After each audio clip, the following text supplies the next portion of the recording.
Hello and welcome to the study visa show. मैं हाँ थोड़ी होस्ट सिमी ते मेरे नाल ने लैंडमार्क इमीग्रेशन तो कैनेडा तो आए हुए licensed immigration consultant Jaspreet Bhatia ji जो कि RCIC दे मैंबर भी ने। Jaspreet ji welcome to the show.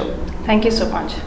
तो जसप्रीत जी रिसेंटली एक न्यूज़ आई सी कि कैनेडा ने 90,000 PR इनवाइट्स किए ने। सब तो पहले तो मैं ये चाहांगी कि अगर इस न्यूज़ से कोई अपडेट है तो तुसी प्लीज़ साडे नाल शेयर करो। बिल्कुल लेटेस्ट अपडेट ये है कि 90,000 स्टूडेंट्स इनवाइटेड सी May 6th ਨੂੰ ओपन होना सी ए portal temporary public policy for PR for temporary workers and international graduates in Canada जो कि May 6th ਨੂੰ ਸਕਸੈਸਫੁਲੀ ओपन होया। ਅਸੀਂ ਸਕਸੈਸਫੁਲੀ बहुत कैंਡੀडेट्स ਦੀਆਂ ਐਪਲੀਕੇਸ਼ਨ सबमिट ਕੀਤੀਆਂ।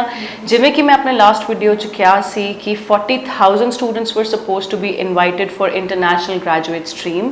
ਉਹੀ ਹੋਇਆ 40,000 ਸਟੂਡੈਂਟਸ ਦੀ ਜਿਹੜੀ within 24 hours हैगा है वो कंप्लीट हो गई एप्लीकेशनस। उन्हों का जोड़ा कोटा सी 40,000 एप्लीकेशनस का इंटरनेशनल ग्रेजुएट स्ट्रीम च वो पूरा हो गया। बट बाकी दो जड़ियाँ स्ट्रीम्स हैगियां हैं जो one is your essential worker stream and second is non essential worker stream. वो दोनों इस टाइम ते ओपन हैगियां हैं। असेंशियल वर्कर स्ट्रीम च 20,000 फाइलां पिक करनियां है जिदे चों अज तक सानू अपडेट नहीं है कितनियां फाइलां पिक हुई हैं but the portal is open. Second is your non essential occupation stream जिदे विच 30,000 फाइलां पिक होनियां सी। साडे कोल लेटेस्ट अपडेट हैगा है कि 12 मई 2021 तक 7,563 फाइल्स जड़ियां हैं वो सबमिट हुई हैं। ਇਹਦਾ मतलब कि अजय बहुत ज़्यादा सीट्स खुलियां हुई हैं to submit your application for your non essential streams. तो दोनों ही ऑप्शंस अपनिया अजय भी ओपन है but unfortunately international graduate streams जी हैगी है वो क्लोज हो गई है। बट हैविंग सेड दैट बहुत बच्चों ने बहुत गलतियां कीतियां हैं while submitting the application in rush. तो सानू लगता है कि ये स्ट्रीम दोबारा तो खुलेगी इंटरनेशनल ग्रेजुएट वाली। डुप्लीकेसी होएगी प्रोफाइल्स दे विच नॉन एलिजिबिलिटी आएगी। तो keep your eyes on our channel तो असीं तुहानूं अपडेट करते रहांगे अगर इंटरनेशनल ग्रेजुएट स्ट्रीम भी खुलेगी। जी बिल्कुल। तो अपडेट रहने के लिए तुसी फॉलो कर सकते हो लैंडमार्क इमीग्रेशन का यूट्यूब चैनल या फिर तुसी फेसबुक या इंस्टाग्राम पर भी फॉलो कर सकते हो। फोन नंबर थोड़ी स्क्रीन पर दिते गए हैं। कोई भी क्वेरी है तुसी कॉल करके अपनी क्वेरी पूछ सकते हो। ऑल द टाइम एक्सपर्ट्स थोड़ी क्वेरीज आंसर करने वास्ते अवेलेबल ने। हुण गल कर लिए एलिजिबिलिटी की तो PR अप्लाई करने वास्ते स्टूडेंट्स की एलिजिबिलिटी की होनी चाहिए? बिल्कुल अगर आप इस स्ट्रीम में कंटिन्यू करिए डिस्कशन करने की एलिजिबिलिटी क्राइटेरिया हैगा है। As I said international graduate stream close हो चुकी है तो मैं वो बारे इस टाइम पर डिस्कशन नहीं करांगी। तुसी साडा लास्ट वीडियो देख सकते हो जिहदे मैं बेसिक एलिजिबिलिटी बारे गल की है या तुसी मेरे नाल डायरैक्ट इन टच भी कर सकते हो by WhatsApp me on my Canadian number +1 647 997 2486 या तुसी मैनू डायरैक्ट ईमेल भी भेज सकते हो at canada@landmarkimmigration.com and I can be directly in touch with you। हुण आप एलिजिबिलिटी की गल करिए जो दोनों अपने कोल ऑप्शंस हैं असेंशियल ऑक्यूपेशन वर्कर तो नॉन असेंशियल ऑक्यूपेशन वर्कर जिहदे इस टाइम ते पोर्टल खुला है। फर्स्टली तुसी कैनेडा दे विच होने चाहिए हो एज अ टेम्परेरी वर्कर। तुहाडे कोल वैलिड स्टेटस होना चाहिए है कैनेडा दे विच। अगर तुसी रिफ्यूजी क्लेमेंट हो या तुहाडा आउट ऑफ स्टेटस हो तो तुसी इस प्रोग्राम दे विच अनफॉर्चुनेटली अप्लाई नहीं कर सकते। You have to be in Canada. तुहाडे कोल CLB4 दी वैलिडिटी होनी चाहिए IELTS दी विच is very low and very easy to get. Secondly अपने कोल 1 साल का एलिजिबल वर्क एक्सपीरियंस होना चाहिए फ्रॉम लास्ट 3 ईयर्स। इत्थे एक्सपीरियंस के उत्ते बहुत कन्फ्यूजन आ रही है बच्चों को कि साडा फुल टाइम एक्सपीरियंस होना चाहिए है कि पार्ट टाइम एक्सपीरियंस होना चाहिए। मैं ये तुहानूं थोड़ा जिहा इन्फॉर्मेशन देना चाहांगी। 1 ईयर एक्सपीरियंस गुड इस चीज़ ये हैगा है कि it does not needs to be continuous. What I mean by that is कि अगर तुसी 4 महीने on a student visa as a cashier Tim Hortons job की है तो वो तुहाडा experience will be counted towards this PR policy. फिर तुसी फुल टाइम वर्क एक्सपीरियंस किया किसी होर जॉब दे विच is again an eligible occupation for example may be like a sales representative तो तुसी वो दोनों एक्सपीरियंस अपने कंबाइन करके उन्होंने अपनी PR दे विच शो कर सकते हो। बट रिमेंबर अपने 1560 आवर्स पूरे होने चाहिए हैं 1 साल के एलिजिबल वर्क एक्सपीरियंस ली। यू कैन नॉट ये नहीं हो सकता कि मैम मैं 40 घंटे या 50 घंटे एक हफ्ते काम किया तो मैं 8 महीने दिखा के अपने 1560 आवर्स पूरे कर रहा तो कहना आई शो द एक्सपीरियंस। नहीं, that is not possible. Canadian immigration तुहाडा एक्सपीरियंस काउंट करेगी 30 आवर्स पर वीक का जो कि 1 साल की ड्यूरेशन तुहाडा पूरा होना चाहिए 1560 आवर्स। तुसी अपना एज अ स्टूडेंट जो एक्सपीरियंस गेन ਐਕਸਪਲੇਨ ਕੀਤਾ ਹੈ ਇਨ ਕੈਨੇਡਾ, ਉਹਦੇ ਲਈ ਉਹ ਵੀ ਤੁਸੀਂ ਯੂਜ਼ ਕਰ ਸਕਦੇ ਹੋ ਇਹਦੇ ਵਿੱਚ। ਬਟ ਤੁਹਾਡੇ ਕੋਲ ਵੈਲਿਡ ਸਟੇਟਸ ਹੋਣਾ ਚਾਹੀਦਾ ਹੈ ਇਸ ਟਾਈਮ ਤੇ ਜਦੋਂ ਤੁਸੀਂ ਇਸ PR ਪਾਲਿਸੀ ਲਈ ਅਪਲਾਈ ਕਰੋ। ਬਹੁਤ ਸਟੂਡੈਂਟਸ ਮੈਨੂੰ ਇਸ ਟਾਈਮ ਤੇ ਟੱਚ ਬੇਸ ਮੇਰੇ ਨਾਲ ਕਰ ਰਹੇ ਹਨ ਕਿ ਉਹ ਇੰਡੀਆ ਬੈਠੇ ਹੈ, ਫਲਾਈਟਾਂ ਨਹੀਂ ਚੱਲ ਰਹੀਆਂ, ਸਸਪੈਂਡ ਹੋ ਗਈਆਂ ਫਲਾਈਟਾਂ, ਕਿਆ ਉਹ ਇਸ ਪ੍ਰੋਗਰਾਮ ਦੇ ਵਿੱਚ ਅਪਲਾਈ ਕਰ ਸਕਦੇ ਹੈ? ਅਨਫੋਰਚੂਨੇਟਲੀ ਤੁਸੀਂ ਨਹੀਂ ਕਰ ਪਾਓਗੇ ਅਪਲਾਈ। ਮੈਂ ਤੁਹਾਨੂੰ ਦੱਸਾਂਗੀ ਜਦੋਂ ਤੁਸੀਂ ਅਪਲਾਈ ਕਰਨ ਦੀ ਕੋਸ਼ਿਸ਼ ਕਰੋਗੇ, ਜਿਹੜਾ ਉੱਥੇ IP ਐਡਰੈਸ ਆਏਗਾ ਆਊਟਸਾਈਡ ਕੈਨੇਡਾ ਦਾ ਵੀ ਆਏਗਾ, ਤਾਂ ਵੀ ਤੁਹਾਡੀ ਐਪਲੀਕੇਸ਼ਨ ਅੱਗੇ ਮੂਵ ਨਹੀਂ ਹੋਏਗੀ, ਤੁਹਾਨੂੰ ਐਰਰ ਆ ਜਾਏਗਾ ਪੇਜ ਦੇ ਉੱਤੇ। So they have made it very clear ਕਿ ਤੁਹਾਡਾ ਕੈਨੇਡਾ ਦੇ ਵਿੱਚ ਹੋਣਾ ਬਹੁਤ ਜ਼ਰੂਰੀ ਹੈ ਇਸ ਪਾਲਿਸੀ ਦੇ ਵਿੱਚ ਅਪਲਾਈ ਕਰਨ ਲਈ। ਵੈਲਿਡ ਸਟੇਟਸ ਹੋਣਾ ਜ਼ਰੂਰੀ ਹੈ, 1 ਸਾਲ ਦਾ ਐਲੀਜੀਬਲ ਐਕਸਪੀਰੀਅੰਸ ਹੋਣਾ ਜ਼ਰੂਰੀ ਹੈ, CLB 4 ਹੋਣਾ ਜ਼ਰੂਰੀ ਹੈ ਆਪਣੇ IELTS ਦੇ ਵਿੱਚ ਜਾਂ SELPIP ਐਗਜ਼ਾਮ ਦੇ ਵਿੱਚ। ਲਾਸਟਲੀ ਐਲੀਜੀਬਿਲਿਟੀ ਦੇ ਉੱਤੇ ਲਾਸਟ ਕੁਐਸਚਨ ਇਹ ਮੈਨੂੰ ਬਹੁਤ ਆਉਂਦਾ ਹੈ ਕਿ ਅਸੀਂ ਇਸ ਟਾਈਮ ਤੇ EMPLOYED ਨਹੀਂ ਹੈਗੇ, ਸਾਡੇ ਕੋਲ ਨੌਕਰੀ ਨਹੀਂ ਹੈਗੀ। ਤੁਹਾਡੇ ਕੋਲ ਜੌਬ ਹੋਣੀ ਬਹੁਤ ਜ਼ਰੂਰੀ ਹੈ। ਉਸ ਨੌਕ ਕੋਡ ਜਾਂ ਉਸ ਜੌਬ ਦੇ ਵਿੱਚ ਕੈਸ਼ੀਅਰ ਤੁਸੀਂ ਅਗਰ ਐਕਸਪੀਰੀਅੰਸ ਸ਼ੋ ਕਰ ਰਹੇ ਹੋ, ਤੁਸੀਂ ਕਰੰਟਲੀ ਕੈਸ਼ੀਅਰ ਨਹੀਂ ਹੋ, ਸਿਕਿਉਰਿਟੀ ਗਾਰਡ ਹੋ, ਤਾਂ ਵੀ ਤੁਸੀਂ ਉਹ ਦਿਖਾ ਕੇ ਆਪਣਾ ਐਕਸਪੀਰੀਅੰਸ ਅਪਲਾਈ ਕਰ ਸਕਦੇ ਹੋ। Meaning any EMPLOYMENT in Canada ਤੁਹਾਡੇ ਕੋਲ ਕਰੰਟਲੀ ਹੋਣੀ ਚਾਹੀਦੀ ਹੈ to apply under this PR policy. ਤੇ ਬਹੁਤ ਹੀ ਇੰਪੋਰਟੈਂਟ ਇਨਫੋਰਮੇਸ਼ਨ ਤੁਸੀਂ ਜਸਪ੍ਰੀਤ ਜੀ ਦਿੱਤੀ, ਬਹੁਤ ਹੀ ਕਲੈਰਿਟੀ 'ਚ ਮੈਨੂੰ ਲੱਗਦਾ ਸਾਡੇ ਜਿਹੜੇ ਵਿਊਅਰਸ ਉਹਨਾਂ ਨੂੰ ਸਮਝ ਆ ਗਿਆ ਹੋਵੇਗਾ ਕਿ ਕੀ ਰਿਕੁਆਇਰਮੈਂਟਸ ਹੈ ਤੁਸੀਂ PR ਅਪਲਾਈ ਕਰਨ ਤੋਂ ਪਹਿਲਾਂ ਤੁਹਾਨੂੰ ਕੀ ਜਿਹੜਾ ਕ੍ਰਾਈਟੇਰੀਆ ਹੈ ਉਹ ਤੁਹਾਡਾ ਬਿਲਕੁਲ ਜਿਹੜਾ ਐਪਲੀਕੇਬਲ ਹੋਣਾ ਚਾਹੀਦਾ ਹੈ। ਤੇ ਹੁਣ ਗੱਲ ਕਰ ਲਈਏ ਕਿ ਹੋਰ ਕਿਹੜੇ ਲੋਕ ਅਪਲਾਈ ਕਰ ਸਕਦੇ। ਇਹ ਤਾਂ ਗੱਲ ਹੋਈ ਸਟੂਡੈਂਟਸ ਦੀ ਕਿ ਤੁਹਾਨੂੰ ਇੰਨੇ ਆਵਰਸ ਸ਼ੋ ਕਰਨੇ ਪੈਣੇ ਨੇ। ਅਦਰ ਦੈਨ ਸਟੂਡੈਂਟਸ ਕੋਈ ਹੋਰ ਵੀ ਅਪਲਾਈ ਕਰਨਾ ਚਾਹੇ ਤਾਂ ਉਹ ਕਿੱਦਾਂ ਕਰੇ?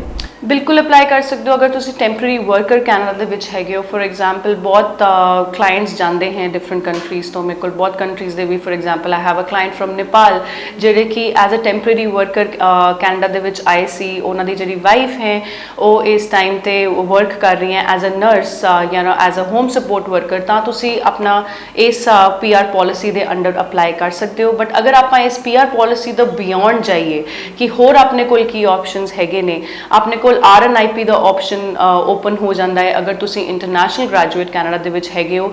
Rural northern immigration pilot program open ਹੋ ਜਾਏਗਾ ਤੁਹਾਡੇ ਲਈ। ਬਹੁਤ ਬੱਚੇ ਹੈ ਜਿਹੜੇ ਸਾਨੂੰ ਕਹਿੰਦੇ ਆ ਅਸੀਂ ਸਡਬਰੀ ਨਹੀਂ ਪੜ੍ਹਨਾ, ਅਸੀਂ ਸੂ ਸੇਂਟ ਮੇਰੀ ਨਹੀਂ ਪੜ੍ਹਨਾ ਜਾ ਕੇ, ਅਸੀਂ ਸੂ ਕਾਲਜ ਨਹੀਂ ਜਾਣਾ ਜਸਟ ਬਿਕੋਜ਼ ਕਿਉਂਕਿ ਉੱਥੇ PR ਦੇ ਆਪਸ਼ਨਸ ਨਹੀਂ ਹੋਣਗੇ। You are absolutely wrong. ਅਗਰ ਤੁਸੀਂ ਇਹ ਸ਼ਹਿਰਾਂ ਦੇ ਵਿੱਚ ਪੜ੍ਹਾਈ ਕਰ ਰਹੇ ਹੋ ਆਪਣੀ, ਤੁਹਾਡੇ ਆਪਸ਼ਨ PR ਦੇ ਬੇਸਿਕਲੀ ਈਜ਼ੀ ਹੋ ਜਾਣਗੇ because rural northern immigration pilot programs ਇਹ ਸਮਾਲ ਸ਼ਹਿਰਾਂ ਨੂੰ, ਸਮਾਲ communities ਨੂੰ support ਕਰ ਰਿਹਾ ਹੈ ਇਸ ਟਾਈਮ ਤੇ to boost their economy through you guys as international students। ਤੁਸੀਂ ਸਾਡੇ ਨਾਲ as I said be in touch with us, ਅਸੀਂ ਤੁਹਾਨੂੰ ਪੂਰੀ ਅਸਿਸਟੈਂਸ ਦੇਵਾਂਗੇ। don't shy away from getting admission in cities like Sudbury, Sault Ste. Marie, Timmins। ਇਹ ਸਾਰੀਆਂ ਬਹੁਤ important ਸ਼ਹਿਰ ਹੈ ਤੁਹਾਡੇ PR ਲਈ।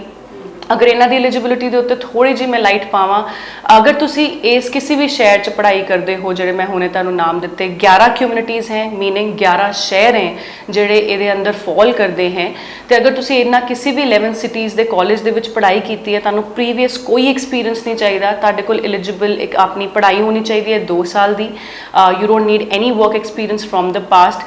ਸੈਕਿੰਡ, ਤੁਸੀਂ ਉਸ ਕਮਿਊਨਿਟੀ ਦੇ ਵਿੱਚ ਇੰਟੈਂਟ ਹੋਣਾ ਚਾਹੀਦਾ ਰਹਿਣ ਦਾ, ਮਤਲਬ ਤੁਸੀਂ ਉਸ ਕਮਿਊਨਿਟੀ 'ਚ ਜਾਂ ਉਸ ਸ਼ਹਿਰ 'ਚ ਕਰੰਟਲੀ ਰਹਿੰਦੇ ਹੋਣੇ ਚਾਹੀਦੇ ਹੋ ਤੇ ਤੁਹਾਡੇ ਕੋਲ ਜੌਬ ਆਫਰ ਹੋਣੀ ਚਾਹੀਦੀ ਹੈ ਉਸ ਕਮਿਊਨਿਟੀ ਤੋਂ। ਵਾਟ ਆਈ ਮੀਨ ਬਾਈ ਕਮਿਊਨਿਟੀਜ਼, ਉਸ ਸ਼ਹਿਰ ਤੋਂ। ਫॉर एग्जांपल ਤੁਸੀਂ ਆਪਣੀ ਸੂ ਕਾਲਜ ਤੋਂ ਆਪਣੀ ਪੜ੍ਹਾਈ ਕੰਪਲੀਟ ਕੀਤੀ, ਪੜ੍ਹਾਈ ਕੰਪਲੀਟ ਕਰਕੇ ਤੁਸੀਂ ਉਸੇ ਸ਼ਹਿਰ 'ਚ ਰਹਿਣਾ ਹੈ, ਉਸੇ ਸ਼ਹਿਰ 'ਚੋਂ ਹੀ ਤੁਸੀਂ ਜੌਬ ਲੈਣੀ ਹੈ।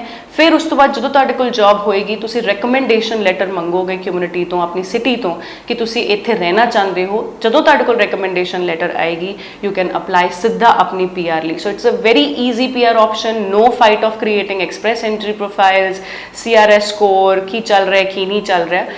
ਸਟੂਡੈਂਟਸ ਨੂੰ ਇਸ ਬਾਰੇ ਬਿਲਕੁਲ ਨਹੀਂ ਪਤਾ, ਇਸ ਕਰਕੇ ਸਟੂਡੈਂਟਸ ਇਸ ਸ਼ਹਿਰਾਂ 'ਚ ਜਾਣ ਤੋਂ ਰਿਫਰੇਨ ਕਰਦੇ ਨੇ। But I would highly recommend students ਕਿ ਉਹ rural northern immigration pilot program ਦੇ ਅੰਦਰ ਜਿਹੜੇ ਸ਼ਹਿਰ ਆਉਂਦੇ ਹੈ ਉਹਨਾਂ 'ਚ ਅਗਰ ਪੜ੍ਹਾਈ ਕਰਨ ਤਾਂ that wood B really beneficial for them। ਜੀ ਬਿਲਕੁਲ, ਮਤਲਬ ਅਗਰ PR ਲੈਣੀ ਹੈ ਤਾਂ ਜਿਹੜੀ ਸਿਟੀਜ਼ ਮੈਮ ਨੇ ਦੱਸੀਆਂ ਨੇ ਉਹਨਾਂ 'ਚੋਂ ਵੀ ਅਗਰ ਤੁਸੀਂ ਸਟੱਡੀ ਜਾਂ ਅਪਲਾਈ ਕਰੋਗੇ ਤੇ ਤੁਹਾਡੇ PR ਦੇ ਚਾਂਸਸ ਬਿਲਕੁਲ ਫੁੱਲ ਹੈ। ਔਰ ਇਹ ਇਨਫੋਰਮੇਸ਼ਨ ਮੈਨੂੰ ਲੱਗਦਾ ਹੈ ਕੋਈ ਹੋਰ ਤੁਹਾਨੂੰ ਨਹੀਂ ਦੇਗਾ, ਲੇਕਿਨ ਇਹੀ ਇਨਫੋਰਮੇਸ਼ਨ ਦੇ ਕਾਰਨ ਲੈਂਡਮਾਰਕ ਇਮੀਗ੍ਰੇਸ਼ਨ ਨੂੰ ਲੋਕ ਫੋਲੋ ਕਰਦੇ ਨੇ ਬਿਕਾਜ਼ ਬਹੁਤ ਹੀ ਮਾਈਨਿਊਟ ਇਨਫੋਰਮੇਸ਼ਨ ਲੈਂਡਮਾਰਕ ਇਮੀਗ੍ਰੇਸ਼ਨ ਤੁਹਾਨੂੰ ਹਮੇਸ਼ਾ ਦਿੰਦਾ ਜੋ ਕਿ ਆਲਵੇਜ਼ ਆਥੈਂਟਿਕ ਹੁੰਦੀ ਹੈ। ਫਿਰ ਵੀ ਜੇ ਤੁਹਾਡੀ ਕੋਈ ਕੁਐਰੀ ਹੈ, ਫੋਨ ਨੰਬਰ ਤੁਹਾਡੀ TV ਸਕਰੀਨ ਤੇ ਦਿੱਤੇ ਗਏ ਨੇ, ਤੁਸੀਂ ਕਾਲ ਕਰ ਸਕਦੇ ਹੋ ਜਾਂ WhatsApp ਕਰ ਸਕਦੇ ਹੋ ਜਾਂ ਫਿਰ ਈਮੇਲ ਰਾਹੀਂ ਵੀ ਆਪਣੀ ਕੁਐਰੀ ਰੱਖ ਸਕਦੇ ਹੋ।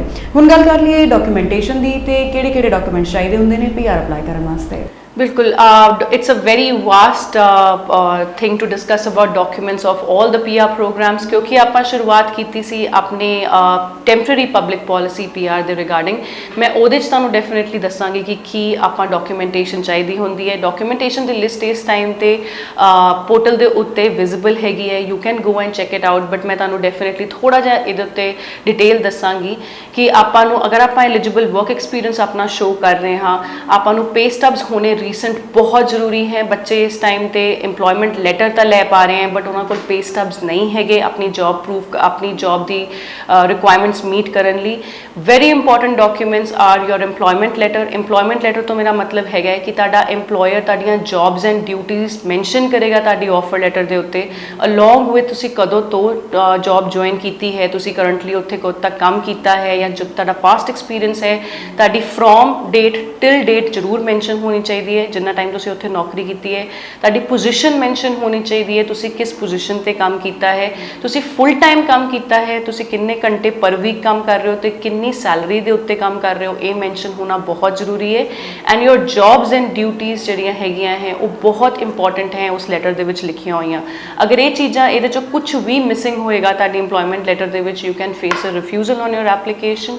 ਸੈਕਿੰਡ ਹੈ ਰੀਸੈਂਟ ਪੇ ਸਟਬਸ। ਆਪਣੇ ਕੋਲ ਰੀਸੈਂਟ ਪੇ ਸਟਬਸ ਹੋਣੇ ਬਹੁਤ ਜ਼ਰੂਰੀ ਹੈ ਆਪਣੀ ਕਰੰਟ ਜੌਬ ਦੇ, ਜਾਂ ਅਗਰ ਤੁਸੀਂ ਪ੍ਰੀਵੀਅਸ ਐਕਸਪੀਰੀਅੰਸ ਸ਼ੋ ਕਰ ਰਹੇ ਹੋ ਤਾਂ ਉਹਦੇ ਵੀ ਪੇ ਸਟਬਸ ਲੱਗਣੇ ਜ਼ਰੂਰੀ ਹੈ।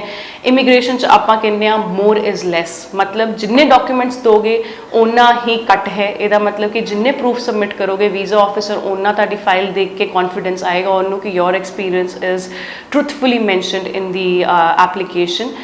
Third document is your IELTS exam, ਜਿਹੜਾ ਹੋਣਾ ਬਹੁਤ ਜ਼ਰੂਰੀ ਹੈ। PCC ਇਹਨਾਂ ਨੇ ਇਸ ਟਾਈਮ ਤੇ ਮੈਂਡੇਟਰੀ ਕਰਤੀ ਹੈ ਇਸ ਪਬਲਿਕ ਪੋਲਿਸੀ ਦੇ ਅੰਡਰ। ਤੁਹਾਡੀ PCC ਹੋਣੀ ਬਹੁਤ ਜ਼ਰੂਰੀ ਹੈ ਇੰਡੀਆ ਤੋਂ, ਇਫ ਯੂ ਵਰ ਆਫਟਰ 18 ਔਰ ਲਾਸਟ ਈਅਰ 10 ਇਅਰਸ ਦੇ ਵਿੱਚ ਤੁਹਾਡੀ PCC ਜਿਹੜੀ ਵੀ ਕੰਟਰੀ 'ਚ ਤੁਸੀਂ 6 ਮਹੀਨੇ ਤੋਂ ਵੱਧ ਲਗਾਏ ਹੈ ਤੁਹਾਡੀ PCC ਸਬਮਿਟ ਹੋਣੀ ਚਾਹੀਦੀ ਹੈ। Yes, it's a very short duration, ਤੁਸੀਂ ਇੰਨੀ ਜਲਦੀ PCC ਨਹੀਂ ਮੰਗਾ ਸਕਦੇ ਡਿਫਰੈਂਟ ਕੰਟਰੀਜ਼ ਦੇ ਵਿੱਚੋਂ, ਸਪੈਸ਼ਲੀ ਇੰਡੀਆ ਦੀ ਅਗਰ ਮੈਂ ਗੱਲ ਕਰਾਂ ਕੋਵਿਡ ਦੀ ਸਿਚੁਏਸ਼ਨ 'ਚ PCC ਨਹੀਂ ਆ ਸਕਦੀ, ਤਾਂ ਤੁਸੀਂ ਆਪਣੀ PCC ਸਬਮਿਟਡ ਜਿਹੜੀ ਹੈਗੀ ਹੈ ਉਹਦਾ ਰੈਫਰੈਂਸ ਨੰਬਰ ਤੇ ਉਹਦਾ ਸਕਰੀਨਸ਼ਾਟ ਅਟੈਚ ਕਰ ਸਕਦੇ ਹੋ, ਨਾਲ ਐਕਸਪਲੇਨੇਸ਼ਨ ਲੈਟਰ ਮੈਂਸ਼ਨ ਕਰੋ ਕਿ ਤੁਹਾਡੀ PCC ਡਿਲੇਡ ਕਿਉਂ ਹੈ ਤੇ ਤੁਸੀਂ ਅਪਲਾਈ ਕੀਤੀ ਹੈ। ਥਰਡਲੀ ਮੈਡੀਕਲ ਨੂੰ ਇਹਨਾਂ ਨੇ ਮੈਂਡੇਟਰੀ ਕੀਤਾ ਹੈ ਇਸ ਵਾਰੀ। ਅਗਰ ਤੁਸੀਂ ਜ਼ਿੰਦਗੀ 'ਚ ਕਦੀ ਵੀ ਕੈਨੇਡਾ ਆਉਣ ਲਈ ਸਟੱਡੀ ਪਰਮਿਟ ਤੇ ਆਪਣਾ ਮੈਡੀਕਲ ਕਰਾਇਆ ਜਾਂ ਕਿਸੇ ਰੀਜ਼ਨ ਲਈ ਆਪਣਾ ਮੈਡੀਕਲ ਕਰਾਇਆ ਹੈ to be in Canada on a temporary status, ਤੁਸੀਂ ਉਹ ਆਪਣਾ ਮੈਡੀਕਲ ਅਟੈਚ ਕਰ ਸਕਦੇ ਹੋ। ਤੁਹਾਨੂੰ ਦੁਬਾਰਾ ਤੋਂ ਨਵੇਂ ਮੈਡੀਕਲ ਦੀ ਜ਼ਰੂਰਤ ਨਹੀਂ ਹੈਗੀ ਅਟੈਚ ਕਰਨ ਦੀ। ਪੁੱਟ ਦ ਸੇਮ ਮੈਡੀਕਲ ਅਕ੍ਰੋਸ, ਜਿਵੇਂ ਅਸੀਂ ਬਹੁਤ ਸਾਰੇ ਸਟੂਡੈਂਟਸ ਨੇ ਪਹਿਲਾਂ ਮੈਡੀਕਲ ਕਰਾਇਆ ਸੀ, ਕੋਵਿਡ ਕਰਕੇ ਉਹਨਾਂ ਨੂੰ ਮੈਡੀਕਲ ਦੀਆਂ ਅਪਾਇੰਟਮੈਂਟਸ ਨਹੀਂ ਮਿਲ ਰਹੀਆਂ ਕੈਨੇਡਾ ਦੇ ਵਿੱਚ ਵੀ, ਤਾਂ ਤੁਸੀਂ ਆਪਣਾ ਪੁਰਾਣਾ ਮੈਡੀਕਲ ਅਟੈਚ ਕਰ ਸਕਦੇ ਹੋ ਆਪਣੀ ਐਪਲੀਕੇਸ਼ਨ ਦੇ ਅੰਦਰ, that will be valid for you. CLB4 the IELTS the is a very important document to be submitted। बहुत बच्चे कह रहे हैं मैम पेपर देता है लेकिन रिजल्ट नहीं आया, can we submit an application? No, you cannot। ਤੁਹਾਡਾ IELTS ਦਾ ਰਿਜ਼ਲਟ TRF ਹੋਣਾ ਬਹੁਤ ਜ਼ਰੂਰੀ ਹੈ। IELTS ਸਕੋਰ CLPIP ਦੇ ਸਕੋਰਸ ਹੋਣੇ ਬਹੁਤ ਜ਼ਰੂਰੀ ਹੈ ਜਿਹੜੇ ਤੁਸੀਂ ਅਟੈਚ ਕਰੋਗੇ ਨਾਲ। ਥਰਡਲੀ ਅਗਰ ਤੁਹਾਡੀ ਤੁਸੀਂ ਮੈਰਿਡ ਹੋ, ਦੇਰ ਆਰ ਮੈਨੀ ਫਾਰਮਸ ਜਿਹੜੇ ਆਪਾਂ ਭਰਨੇ ਹੈ ਵਿਦ ਪ੍ਰੋਪਰ ਇਨਫੋਰਮੇਸ਼ਨ, ਤੁਸੀਂ ਸਾਡੇ ਨਾਲ ਟੱਚ ਬੇਸ ਬਣਾ ਸਕਦੇ ਹੋ। Get in touch with us, ਇਸ ਤੁਹਾਨੂੰ ਪ੍ਰੋਪਰ ਡਾਕੂਮੈਂਟੇਸ਼ਨ ਜਿਹੜੀ ਹੋਰ ਹੈਗੀ ਹੈ ਉਹ ਐਕਸਪਲੇਨ ਕਰਾਂਗੇ ਅਪਾਰਟ ਫਰੋਮ ਦਿਸ। ਬਿਲਕੁਲ, ਤੇ ਬੇਸਿਕ ਇਨਫੋਰਮੇਸ਼ਨ ਡਾਕੂਮੈਂਟੇਸ਼ਨ ਬਾਰੇ ਕਿ ਮਤਲਬ ਜਿੰਨੇ ਵੀ ਤੁਹਾਡੇ ਕੋਲ ਅੱਜ ਤੱਕ ਦੇ ਤੁਹਾਡੇ ਪੇਪਰਸ ਪਏ ਨੇ, ਸਪੈਸ਼ਲੀ EMPLOYMENT ਦੇ ਪੇਪਰਸ, ਉਹਨੂੰ ਬਿਲਕੁਲ ਸੰਭਾਲ ਕੇ ਰੱਖਣਾ। ਅਗਰ ਤੁਸੀਂ ਕੈਨੇਡਾ ਦੀ PR ਅਪਲਾਈ ਕਰਨਾ ਚਾਹੁੰਦੇ ਹੋ ਤਾਂ ਤੁਹਾਡੇ ਬਿਲਕੁਲ ਛੋਟੀ ਛੋਟੀ ਡਿਟੇਲਸ ਉੱਥੇ ਰਿਕੁਆਇਰਡ ਹੋਣਗੀਆਂ। ਤੇ ਮੈਮ ਅਗਰ ਗੱਲ ਕਰੀਏ ਐਕਸਪੈਂਡੀਚਰ ਦੀ, ਤਾਂ ਔਨ ਐਨ ਐਵਰੇਜ ਅਗਰ ਅਸੀਂ PR ਅਪਲਾਈ ਕਰਦੇ ਹਾਂ ਤਾਂ ਕਿੰਨਾ ਕੁ ਐਕਸਪੈਂਡੀਚਰ ਮੰਨ ਕੇ ਚੱਲਿਆ ਜਾਏ? ਅਗਰ ਆਪਾਂ ਵਿਦਨ ਕੈਨੇਡਾ ਕੈਂਡੀਡੇਟਸ ਦੀ ਗੱਲ ਕਰੀਏ ਤਾਂ ਫੋਰਚੂਨੇਟਲੀ ਅਗਰ ਤੁਸੀਂ ਕੈਨੇਡਾ ਦੇ ਵਿੱਚ ਹੈਗੇ ਹੋ, ਅਗਰ ਤੁਸੀਂ ਇਸ PR ਪਾਲਿਸੀ ਦੇ ਅੰਡਰ ਲਗਾ ਰਹੇ ਹੋ, there is no requirement to show funds, which is one of the USPs I would say for in Canada applicants. ਇਸ PR ਪਾਲਿਸੀ ਦੇ ਵਿੱਚ ਵੀ, ਟੈਂਪਰੇਰੀ ਪਬਲਿਕ ਪਾਲਿਸੀ ਦੇ ਵਿੱਚ, you are not required to show any bank statements, no funds required. ਤੁਹਾਨੂੰ ਸਿਰਫ ਆਪਣੀ PR application ਦੀ fees ਜ਼ਰੂਰ ਪੇ ਕਰਨੀ ਹੈਗੀ ਹੈ, ਜਿਹੜੀ ਕਿ ਹੈ $1135 ਇਨਕਲੂਡਿੰਗ ਯੋਰ ਬਾਇਓਮੈਟ੍ਰਿਕਸ ਫੀਸ। ਤੇ ਆਪਾਂ ਇਹੀ ਬਸ ਫੀ ਪੇ ਕਰਨੀ ਹੈ, ਫੀ ਪੇ ਕਰਕੇ ਆਪਾਂ ਰਸੀਟ ਨਾਲ ਲਗਾਣੀ ਹੈ, ਅਦਰਵਾਈਜ਼ ਆਪਾਂ ਕੋਈ ਵੀ ਪ੍ਰੂਫ ਆਫ ਫੰਡਸ ਇਸ ਐਪਲੀਕੇਸ਼ਨ ਦੇ ਵਿੱਚ ਨਹੀਂ ਲਗਾਣਾ। ਤੇ ਸਾਰੀ ਇਨਫੋਰਮੇਸ਼ਨ ਵਾਸਤੇ ਜਸਪ੍ਰੀਤ ਜੀ ਤੁਹਾਡਾ ਬਹੁਤ ਬਹੁਤ ਥੈਂਕਸ, ਤੁਸੀਂ ਇੰਨਾ ਸਮਾਂ ਕੱਢ ਕੇ ਇੰਨੀ ਇੰਪੋਰਟੈਂਟ ਇਨਫੋਰਮੇਸ਼ਨ ਸਾਡੇ ਵਿਊਅਰਸ ਨੂੰ ਦਿੱਤੀ। Thank you very much. Thank you.